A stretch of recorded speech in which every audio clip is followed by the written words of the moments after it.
It was called What Guys Look For in Girls. When I first learned that no one could ever love me more than me, a world of happiness previously unseen was discovered, because somewhere along the line of aging and scrutiny and time, I was taught to despise myself. But I made sure that I kept myself beautiful so someone would love me someday, so I could belong to somebody someday. Because that's the most important thing that a little girl could ever want, right? I was 13 the first time that I was embarrassed about my body. Of course it would not be the last.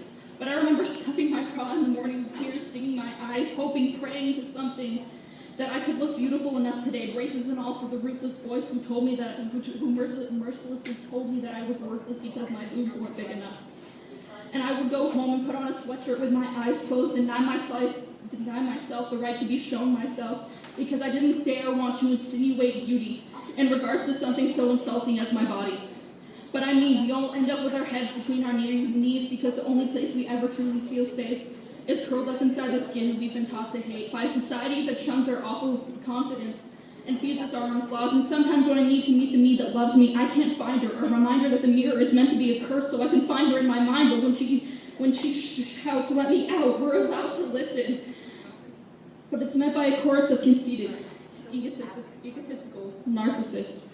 But since when was self-solicitude a sin? Since when was loving who we are made an offense by morons that don't matter? Change this physicality and that one. Don't you dare shatter the illusion that you could ever be anything beyond paper-fine flesh and flashy teeth and fingernails. Echoic accusations of not good enough, never good enough. Have you ever felt so numb that it hurts? Entertain me.